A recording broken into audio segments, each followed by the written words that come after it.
Hello students, today we will start the new chapter molecular basis of inheritance। तो आज हम किसके बारे में पढ़ेंगे? आरएनए के बारे में और डीएनए के बारे में। ठीक है, तो फर्स्ट थिंग आते हैं कि भाई डीएनए और आरएनए है क्या। डीएनए और आरएनए क्या है कि दो न्यूक्लिक एसिड है। ठीक है, पूरे लिविंग सिस्टम में टू टाइप्स की न्यूक्लिक एसिड प्रेजेंट होती है, one is the DNA and other is the RNA. तो अब हम बात करते हैं भाई डीएनए भी जेनेटिक मटेरियल है और आरएनए भी जेनेटिक मटेरियल है। ठीक है, जो डीएनए जेनेटिक मटेरियल होता है किसका होता है? ऑर्गेनिजम्स का होता है, और जो आरएनए होता है वो जेनेटिक मटेरियल किसका होता है? वायरस का होता है। ठीक है, तो बात करते हैं कि भाई डीएनए की फुल फॉर्म क्या होती है? Deoxyribo nucleic acid, and then RNA की फुल फॉर्म क्या होती है? कि राइबो न्यूक्लिक एसिड। अब बात आती है भाई डीएनए प्रेजेंट कहाँ होता है? सेल में। ठीक है, तो देखो ये हमारे पास क्या है? सेल है। ठीक है, अब सेल में तो पता है यही क्या है? एनिमल सेल है। ठीक है, तो सेल में पता है कि भाई क्या प्रेजेंट होते हैं? सेल ऑर्गेनेल्स प्रेजेंट होते हैं, न्यूक्लियस प्रेजेंट होता है, न्यूक्लियोलस होता है। ठीक है, मान लो कि ये क्या हमारे पास न्यूक्लियस है। ठीक है, अब न्यूक्लियस के अंदर भाई क्या मिलेगा? न्यूक्लियोलस मिलेगा। ठीक है, और न्यूक्लियोलस के अंदर क्या मिलता है हमें? जेनेटिक मटेरियल, और ये जेनेटिक मटेरियल क्या होता है? कि डीएनए होता है। ठीक है, और यहाँ पे सेल में क्या आ जाएंगे? Other cell organelles. ठीक है, हमारे पास ये क्या थी? एनिमल सेल थी। एनिमल सेल में क्या प्रेजेंट होते हैं? सेल ऑर्गेनेल्स प्रेजेंट होते हैं। मींस क्या कह रहे हैं कि न्यूक्लियस है, न्यूक्लियस के अंदर क्या प्रेजेंट होता है? न्यूक्लियोलस प्रेजेंट होता है। जो न्यूक्लियोलस होता है उसके अंदर क्या प्रेजेंट होता है? जो जेनेटिक मटेरियल होता है क्या? डीएनए, वो प्रेजेंट होता है। ठीक है, अब बात करते हैं कि भाई डीएनए क्या कंटेन करता है।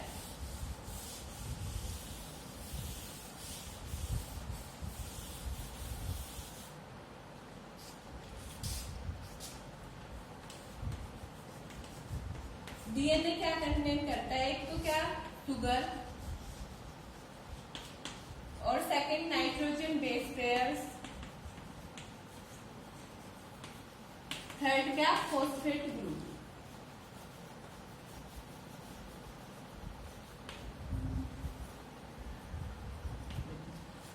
डीएनए कंटेन करता है शुगर, नाइट्रोजन बेस पेयर्स और फॉस्फेट ग्रुप। अब बात आते हैं भाई डीएनए के ऊपर चार्ज कैसा होता है? डीएनए के ऊपर चार्ज होता है नेगेटिव चार्ज। ठीक है, अब देखो, और ये तीनों चीज मिलकर क्या बनाती है? शुगर है, नाइट्रोजन बेस पेयर्स और फॉस्फेट ग्रुप है, और ये तीनों मिलकर क्या बनाती है? न्यूक्लियोटाइड।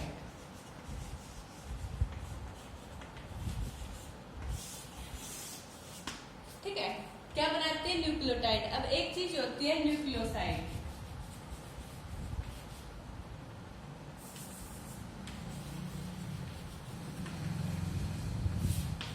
न्यूक्लियोसाइड में हम क्या करते हैं? ओनली दो चीजें आती है। एक तो क्या आती है कि शुगर आता है, और एक क्या आता है कि नाइट्रोजन बेस पेयर्स आते हैं, और उसमें क्या नहीं आता? फॉस्फेट ग्रुप नहीं आता। ठीक है, डीएनए के ऊपर नेगेटिव चार्ज होता है। डीएनए न्यूक्लियोटाइड कंटेन करता है। न्यूक्लियोटाइड में क्या क्या कॉन्स्टिट्यूट आते हैं? शुगर आता है, नाइट्रोजन बेस पेयर्स आता है, और क्या आता है कि फॉस्फेट ग्रुप आता है। डीएनए के ऊपर नेगेटिव चार्ज किसके कारण होता है? फॉस्फेट ग्रुप के कारण क्या होता है कि डीएनए के ऊपर नेगेटिव चार्ज होता है। ठीक है, अब बात करते हैं कि न्यूक्लियोसाइड। न्यूक्लियोसाइड में ओनली दो चीजें आती है। एक क्या आती है? शुगर आती है, सेकंड क्या आता है? Nitrogen base pairs. अब बात करते हैं नाइट्रोजन बेस पेयर्स की।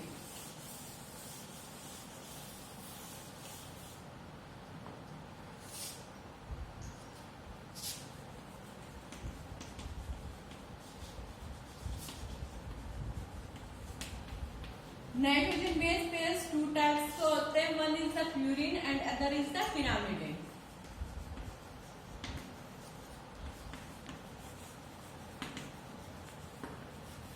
अब देखो, प्यूरिन में दो आते हैं। एक आता है एडिनाइन, सेकंड आता है ग्वानाइन, और पिरामिडिन में 3 पिरामिडिन्स होते हैं। ठीक है, एक होता है थाइमिन, एक होता है cytosine, and third one is the uracil. ठीक है, नाइट्रोजन बेस पेयर्स में 2 होते हैं, one is the purine and other is the pyrimidine. ठीक है, पिरामिडिन। प्यूरिन टू टाइप्स के होते हैं, one is the adenine and other is the guanine and then pyrimidine में 3 होते हैं, थायमिन है, साइटोसाइन है एंड यूरेसिल है। और हम इनको ऐसे स्मॉल फॉर्म में कैसे लिख सकते हैं, A G T C and then U. अब देखो अब इनका आपस में किसके साथ बेस पेयरिंग होती है, जो एडेनिन होता है, ठीक है, इसकी किसके साथ होगी, जो थायमिन है उसके साथ, ठीक है, और जो ग्वानिन है इसकी किसके साथ होगी, साइटोसिन के साथ, ठीक है। अब बात करते हैं भाई, तो फिर यूरेसिल का क्या रोल होता है, ये तो किसमें हो रही है, ये बेस पेयरिंग डीएनए में हो रही है, ठीक है। अब आरएनए में क्या होता है, जो हमारे पास क्या था, एडेनिन था, ठीक है, इसकी किसके साथ बेस पेयरिंग हो जाएगी, यूरेसिल के साथ, और जो हमारे ग्वानिन है उसकी किसके साथ हो जाएगी, साइटोसिन के साथ, ठीक है। और क्या कह रहा है कि मैंने देखो ट्रिपल क्या लगाए, ट्रिपल हाइड्रोजन के बॉन्ड होते हैं, ठीक है, और जो ग्वानिन होता है और जो साइटोसाइनिन होता है उसके अंदर कैसे डबल हाइड्रोजन बॉन्ड होता है, और इसमें कैसा होता है, ट्रिपल हाइड्रोजन बॉन्ड होता है। देखो डिफरेंस बस ये है कि डीएनए में क्या होता है कि जो एडेनाइन की किसके साथ बेस पेयरिंग होती है, थायमिन के साथ, और जो आरएनए में क्या होता है कि एडेनाइन की बेस पेयरिंग किसके साथ होती है, यूरेसिल के साथ, ठीक है।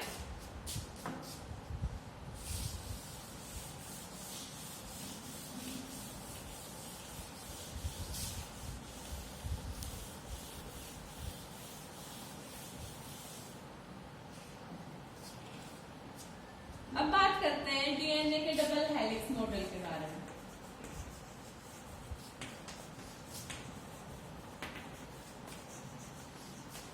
Double helix model of DNA,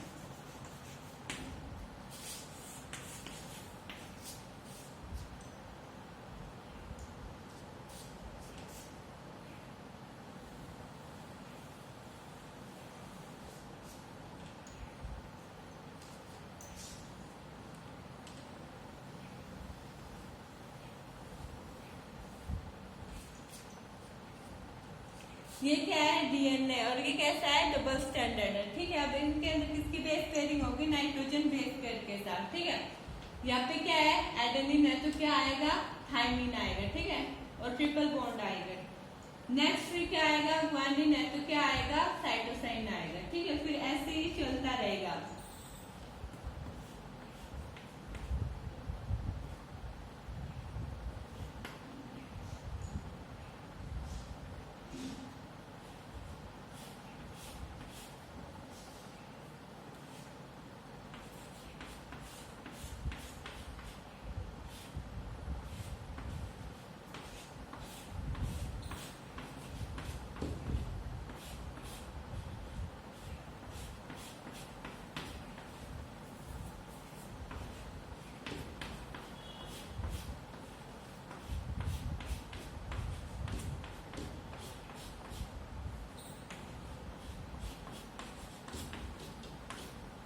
ठीक है, ये क्या है, आप देखो जो इसका एक स्टैंड होता है वो कैसा होता है, 5 प्राइम टू 3 प्राइम, और सेकंड क्या आएगा, इसके जस्ट अपोजिट आएगा, क्या आएगा, 3 प्राइम टू 5 प्राइम, ठीक है। जो 5 प्राइम होता है, ठीक है, उसके ऊपर क्या अटैच होती है, फॉस्फेट ग्रुप, ठीक है।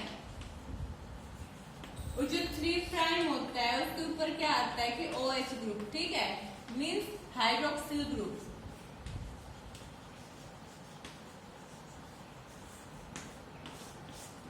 अब बात आती है जो शुगर और फॉस्फेट है,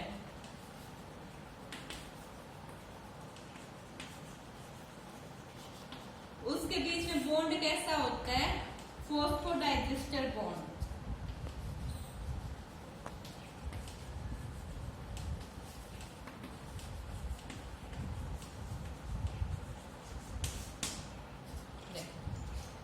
double helix model of DNA किसने दिया था, वॉटसन एंड ग्रीक ने दिया था, ठीक है। मींस क्या कह रहा है कि डीएनए कैसा है, डबल स्टैंडर्ड है, उसका एक स्टैंडर्ड तो कैसा होगा, मतलब 5 प्राइम टू 3 प्राइम हो जाएगा, ठीक है। मींस एक तो क्या होगा, 5 प्राइम टू 3 प्राइम होगा, और सेकंड क्या होगा, इसके जस्ट एंटी पैरेलल होगा, अप्रोक्स होगा, वो क्या होगा 3 प्राइम टू 5 प्राइम। तो मीन्स क्या कह रहा है कि इसके एक स्टैंड पे जो 5 प्राइम है वहाँ पे क्या अटैच होता है, फॉस्फेट ग्रुप अटैच होता है।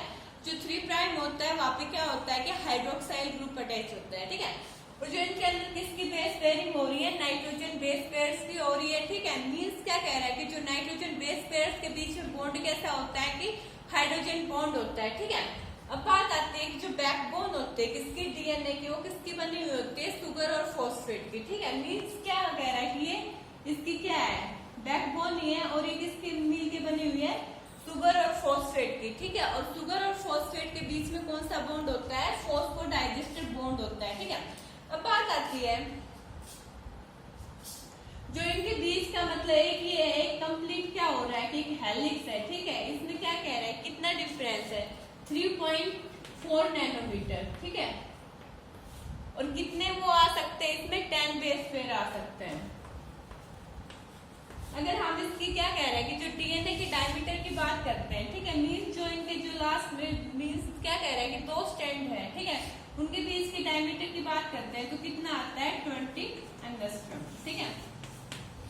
लास्ट बात सुनो, double helix model of DNA Watson and Crick ने दिया था। मींस क्या कह रहा है कि डीएनए कैसा होता है, डबल स्टैंडर्ड होता है। मींस एक तो क्या कह रहा है कि एक स्टैंड कैसे चला जाएगा 5 प्राइम टू 3 प्राइम, एक कैसे आ जाएगा 3 प्राइम टू 5 प्राइम, वही हो रहा है 5 prime to 3 prime and then 3 prime to 5 prime, ठीक है।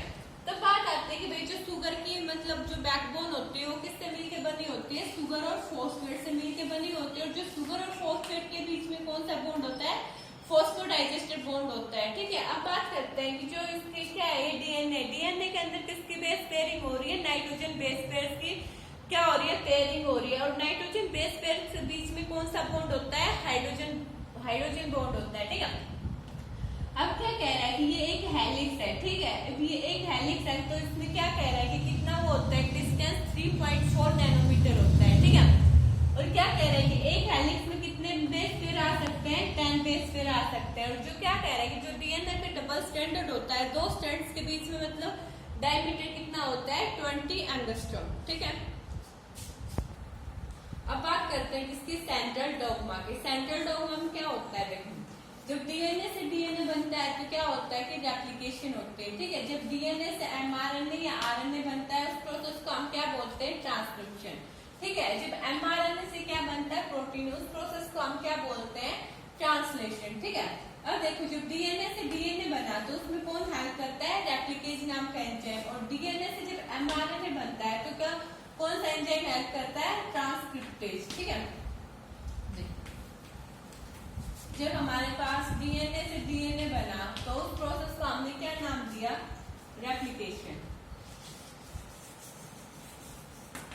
ठीक है। और क्या कह रहा है कि जब डीएनए से आरएनए बनता है, ठीक है, तो उसे हम क्या कहेंगे, ट्रांसक्रिप्शन।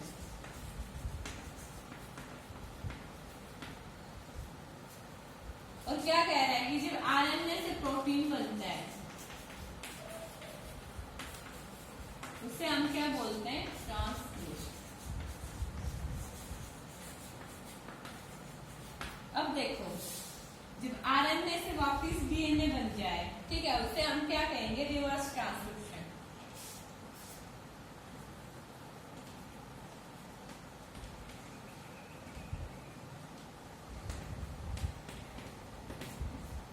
डीएनए से डीएनए बना उस प्रोसेस को हमने क्या कहा, रेप्लिकेशन का। और उसमें कौन सा एंजाइम हेल्प करता है, रेप्लिकेज, ठीक है। जो डीएनए से आरएनए बनता है तो क्या बोलते हैं, ट्रांसक्रिप्शन। और कौन सा एंजाइम हेल्प करता है, ट्रांसक्रिप्टेज। जो आरएनए से वापस डीएनए बनता है उसको हम क्या बोलते हैं, रिवर्स ट्रांसक्रिप्शन। और कौन सा एंजाइम हेल्प करता है, रिवर्स ट्रांसक्रिप्टेज, ठीक है। आरएनए से क्या बन रहा है, प्रोटीन बन रहा है। और उस प्रोसेस को हम क्या बोलते हैं, ट्रांसलेशन। ये था इसके बारे में सेंट्रल डॉगमा। अब बात करते हैं क्या, पैकेजिंग ऑफ डीएनए।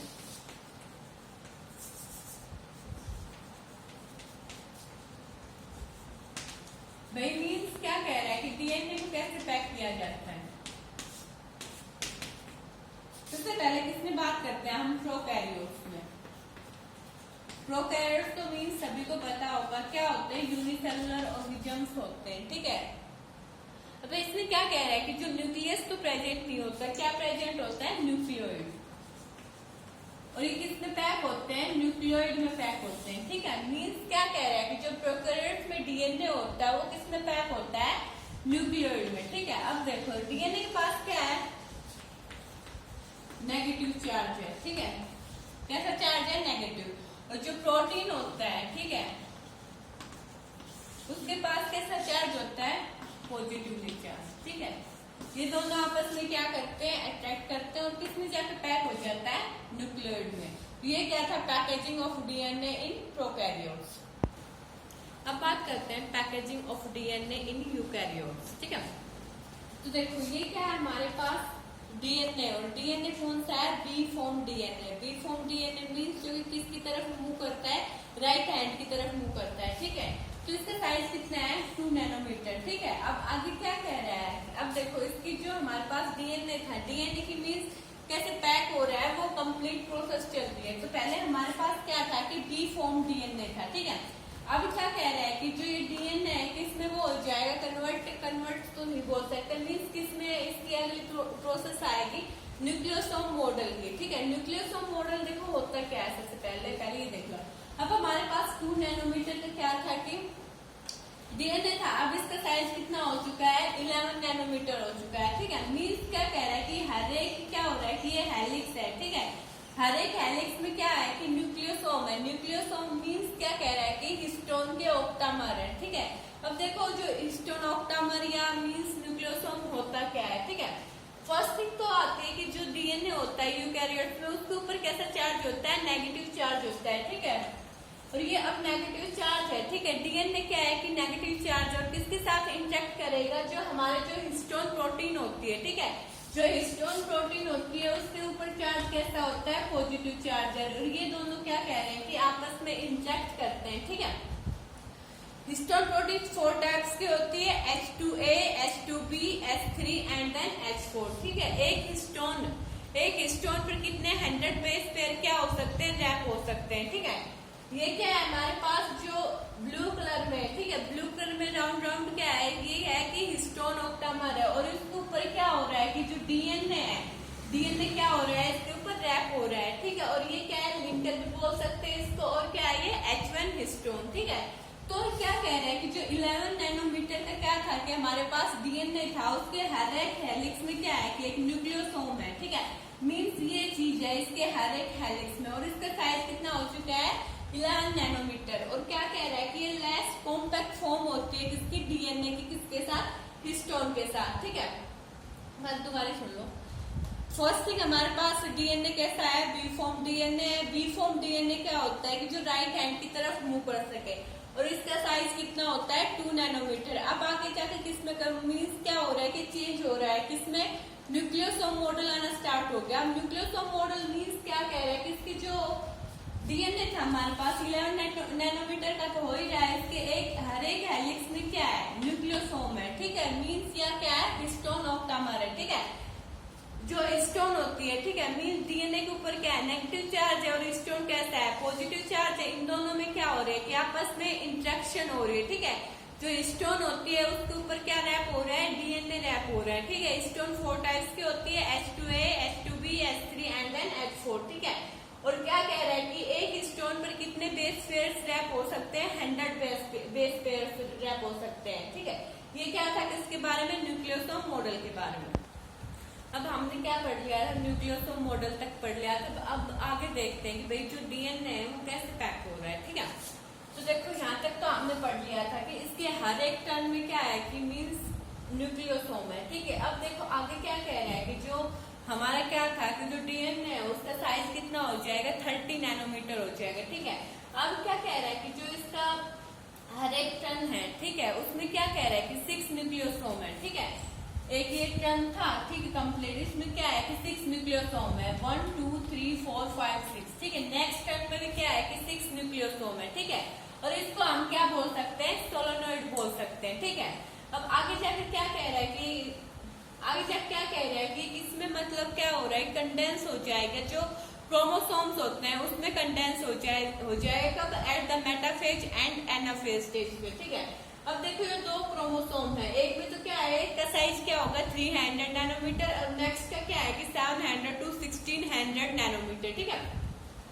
और ये क्या है, दोनों क्रोमोसोम है, कब है? मेटाफेज और एनाफेज स्टेज पे, ठीक है। और ये क्या कह रहा है कि जो ये क्रोमोसोम होती है जो हाईएस्ट कॉम्पैक्ट फॉर्म होती है किसकी होती है? डीएनए की होती है, ठीक है। हमारे पास देखो 2 नैनोमीटर का था, फिर क्या हो गया 11 नैनोमीटर का, फिर 30 नैनोमीटर, फिर 300 नैनोमीटर, फिर देन 700 to 1600 नैनोमीटर, ठीक है। अब थोड़ा सा एक बार दोबारा नोट सुन लो।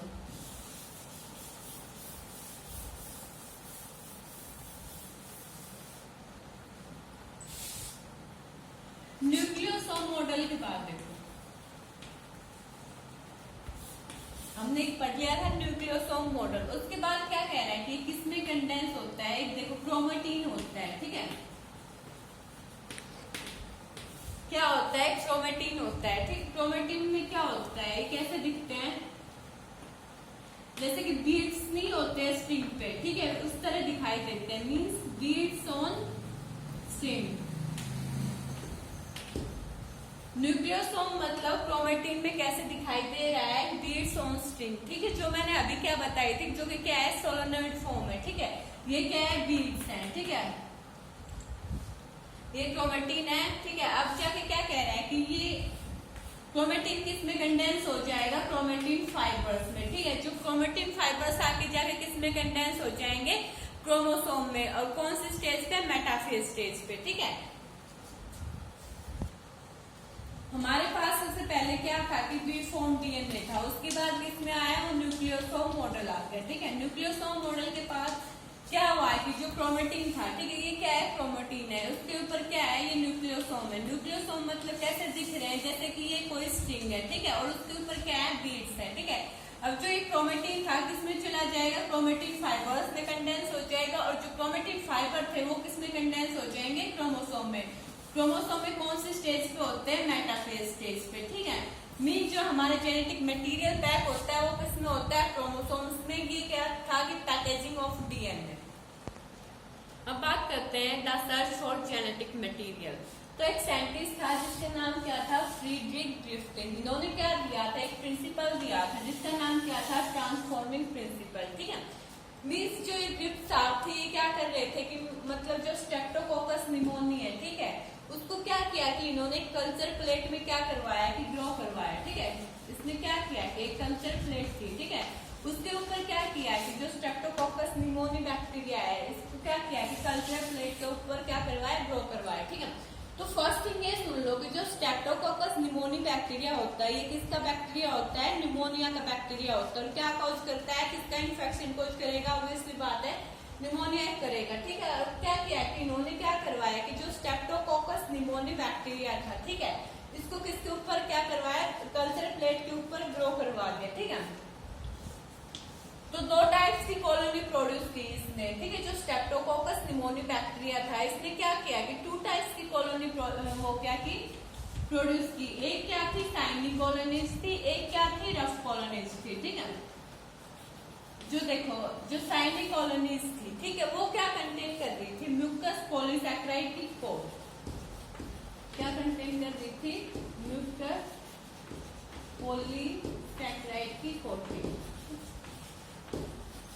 ठीक है। जो रफ कॉलोनी प्रोड्यूस थी ये क्या कंटेन नहीं कर रही थी? म्यूकस पॉलीसैकेराइड की कोट कंटेन नहीं कर रही थी, ठीक है। तो इसलिए क्या कहा गया कि जो साइनी कॉलोनीज है वो क्या कर सकती है कि इन्फेक्शन स्प्रेड कर सकती है, ठीक है, इन्फेक्शन कॉज कर सकती है। बट लेकिन जो मीन्स जो रफ कॉलोनीज थी वो क्या नहीं कर सकती थी? इन्फेक्शन को कॉज नहीं कर सकती थी, बिकॉज जो रफ कॉलोनीज है ये क्या कंटेन नहीं करती? जो म्यूकस पॉलीसैकेराइड की कोट होती है वो क्या नहीं करती? कंटेन नहीं करती, ठीक है। तो हमने क्या किया? हमने क्या लिया है? एस स्ट्रेन, ठीक है। एस स्ट्रेन मीन्स क्या कह रहा है? ये कहता है वायलेंट है, ठीक है, जो क्या कर सकता है कि इन्फेक्शन कोज कर सकता है। एस मीन्स क्या हो गया? साइनी, ठीक है, मीन्स जो स्मूथ कॉलोनीज थी, साइनी कॉलोनीज थी, मैंने बताया था जो साइनिक कॉलोनीज थी वो क्या करती है कि म्यूकस पॉलीसैकेराइड की कोटिंग कंटेन करती है, इसलिए क्या काज कर सकती है, इन्फेक्शन कॉज कर सकती है, इसलिए इसको क्या कहा गया कि वायलेंट कहा गया। ठीक है, अब हमने क्या लिया, ये किस में इंजेक्ट कर दिया, हमने माइस में कर दिया। ठीक है, और माइस क्या हो गया, मर गया, माइस डाइड। ठीक है, जो एस्ट्रेन था, ठीक है, मींस क्या है, स्मूथ कॉलोनीज है, वो कैसी है, वायलेंट है, इन्फेक्शन कोज कर सकती है। हमने किस में इंजेक्ट किया, माइस में इंजेक्ट कर दिया, और क्या हो गया कि माइस मर गया। ठीक है, सेकंड थिंग हमने क्या किया, आर स्टेन लिया। आर स्टेन कैसा है, नॉन वायलेंट है। ठीक है, मींस क्या है कि ये इन्फेक्शन कोज नहीं कर सकता। ठीक है, अब हमने क्या किया कि ये फिर से किसमें इंजेक्ट कर दिया, माइस में, और माइस क्या रहा, अलाइव, मींस माइस कैसा रहा, जिंदा रहा। ठीक है,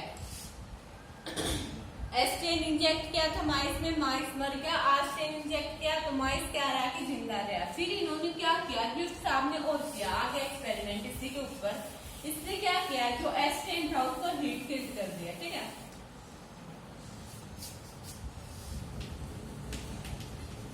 जो एस्ट्रेन था अब इसको क्या कर दिया, हीट किल कर दिया। ठीक है,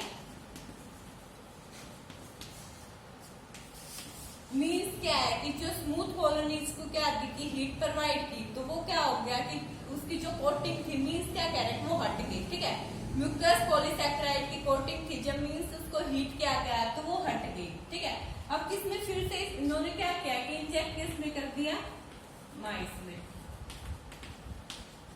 और माइस क्या हो गया, जिंदा रहा। ठीक है, माइस क्या रहा, जिंदा रहा। फिर इन्होंने एक और एक्सपेरिमेंट करके देखा, जो एस्ट्रेन था, ठीक है, उसको हीट किल लिया, और प्लस क्या लिया इन्होंने, आस्ट्रेन। ठीक है, और किसमें इंजेक्ट कर दिया, माइस में,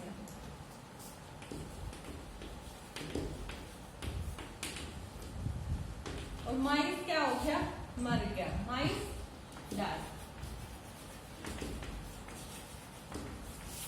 ठीक है, देखो इन्होंने क्या किया कि एस्ट्रेन को हीट कर दिया, तो उसकी क्या होगी कि जो म्यूकस पॉलीसैकेराइड कोटिंग थी वो क्या हो चुकी कि हट गई। ठीक है, तो क्या होगा कि माइस में इंजेक्ट किया तो माइस कैसा रहा कि जिंदा रहा। ठीक है, फिर उन्होंने क्या किया कि एस्ट्रेन हीट कर दिया, और साथ में क्या किया कि आस्ट्रेन मीन्स रफ कॉलोनी चली, और माइस में फिर से इंजेक्ट किया, और माइस क्या हो गया कि डाई हो गया। ठीक है, तो इन्होंने यहाँ से कंक्लूजन निकाला कि जो एस्ट्रेन है, ठीक है, एस्ट्रेन कुछ तो क्या कह रहा है कि आस्ट्रेन को कुछ ट्रांसफर कर रहा है, जिसके कारण क्या हो रहा है कि माइस मर रहा है। ठीक है, मीन्स क्या है कि भाई एस्ट्रेन कुछ ऐसा कर रहा है कि जिसके कारण आस्ट्रेन क्या कंटेन कर रहा है कि जो म्यूकस पॉलीसैकेराइड की कोटिंग थी उसको कंटेन कर रहा है। ठीक है, तो बाद में इन्होंने कंक्लूजन निकाला कि ये क्या था कि डीएनए था। ठीक है, क्या था, डीएनए था। यहाँ से क्या पता चला कि डीएनए क्या है कि जेनेटिक मटेरियल है। ठीक है, अब बात करते हैं किसकी, हाल्सियन चेंज एक्सपेरिमेंट की। ठीक है, तो जो ग्रिफ साहब थे ये नहीं बता पाए थे कि भाई डीएनए क्या है कि जेनेटिक मटेरियल है, बस उन्होंने ये बताया था कि भाई कुछ तो ऐसी चीज है कि जो क्या कर रहा है कि ट्रांसफर हो रही है, इसलिए उन्होंने क्या नाम दिया था कि ट्रांसफॉर्मिंग प्रिंसिपल। तो हाल्सियन चेंज ने बताया कि क्या है कि डीएनए क्या है कि जेनेटिक मटेरियल है। उन्होंने क्या किया कि एक एक्सपेरिमेंट किया। ठीक है, वो किसके साथ काम करते थे, मीन्स वो वायरस के ऊपर क्या करते रहते थे, वर्क करते रहते थे। ठीक है, और वायरस क्या कह रहा है कि वो वायरस जो किसको इन्फेक्ट करते हैं, बैक्टीरिया को इन्फेक्ट करते हैं, और इन्हें हम क्या बोलते हैं, बैक्टीरियोफाज। बैक्टीरियोफाज वो वायरस होते हैं जो किसको इन्फेक्ट करते हैं, बैक्टीरिया को इन्फेक्ट करते हैं। ठीक है, तो उन्होंने दो मीडियम लिए, एक तो क्या लिया कि रेडियो एक्टिव फास्फोरस का लिया, एक क्या लिया कि रेडियो एक्टिव सल्फर का। ठीक है, दोनों में क्या किया कि वायरस ग्रो करवाए। ठीक है, जिसमें क्या कह रहा है कि जो रेडियो एक्टिव फास्फोरस में जो वायरस ग्रो हुए वो क्या कंटेन कर रहे हैं कि डीएनए। डीएनए क्यों कंटेन कर रहे हैं कि बिकॉज जो डीएनए क्या कंटेन करता है कि भाई फास्फोरस कंटेन करता है। ठीक है, जो वायरस किसकी प्रेजेंस में ग्रो हुए, रेडियो एक्टिव सल्फर के में। ठीक है, वो वायरस क्या कंटेन करते हैं, प्रोटीन कंटेन करते हैं। क्यों करते हैं कि बिकॉज जो प्रोटीन है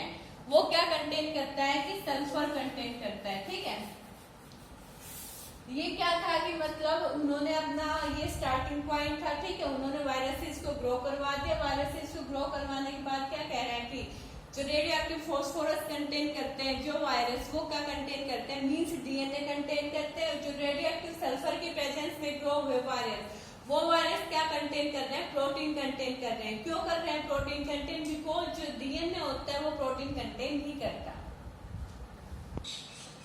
अब हर्शी एंड चेज के एक्सपेरिमेंट को आगे देखते हैं। ठीक है, ये हमारे पास क्या है कि बैक्टीरियोफाज है। ठीक है, बैक्टीरियोफाज की जो आउटर कवरिंग है वो किसकी बनी हुई है, प्रोटीन कैप्सूल की। ठीक है, और वो किसके साथ लेबल है, रेडियो एक्टिव सल्फर के साथ। ठीक है, जो इधर बैक्टीरियोफाज है। ठीक है, और इसके अंदर क्या है कि जो जेनेटिक मटेरियल क्या है कि डीएनए है, वो किसके साथ लेबल है, रेडियो एक्टिव फॉस्फोरस के साथ। ठीक है, और हमारे पास क्या है कि ये इकोलाई है। ठीक है, अब हमने क्या किया कि इनका फर्स्ट स्टेप क्या आता है कि इन्फेक्शन का आता है।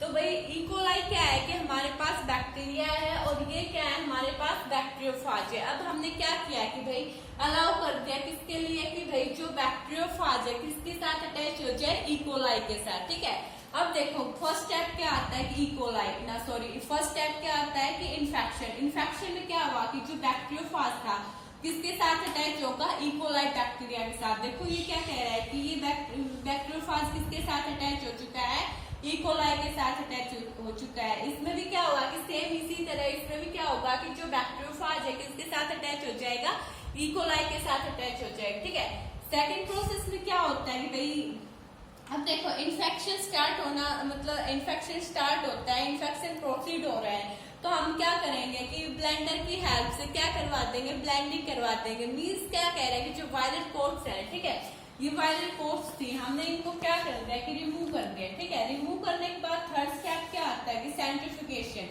सेंट्रीफ्यूगेशन मीन्स क्या प्रोसेस होती है, उसमें दो टाइप की चीजें होती है, एक होती है सुपरनेटेंट, एक क्या होती है पैलेट। ठीक है, पैलेट वो चीज होती है जो कि मतलब हाई वेट की होती है, जो नीचे क्या हो जाती है कि बैठ जाती है। ठीक है, और जो सुपरनेटेंट होती है वो क्या करती रहती है, ऊपर फ्लो करती रहती है। ठीक है, फ्लोट करती रहती है। ठीक है, तो फर्स्ट स्टेप हो गया इन्फेक्शन। इन्फेक्शन में क्या किया कि हमने बैक्टीरियोफाज को अलाउ कर दिया किसके लिए, इन्फेक्शन के लिए, वो इकोलाई के साथ अटैच हो गया।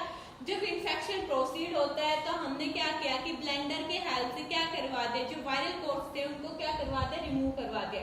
थर्ड स्टेप में क्या आया कि सेंट्रीफ्यूगेशन। सेंट्रीफ्यूगेशन में क्या हुआ, जो ये थी सेंट्रीफ्यूगेशन तो पता ही होगा, जैसे कि दूध वगैरह नहीं भिगोते हैं। ठीक है, उसमें क्या होता है कि जो घी होता है वो ऊपर आ जाता है और जो मीन्स जो छाछ होती है वो नीचे रह जाती है। उसी तरह क्या किया कि हमने सेंट्रीफ्यूगेशन करवा दिया। तो सेंट्रीफ्यूगेशन में क्या आया कि no radioactive detected in cells. Means क्या कह रहा है कि हमने रेडियो एक्टिविटी इस वाले में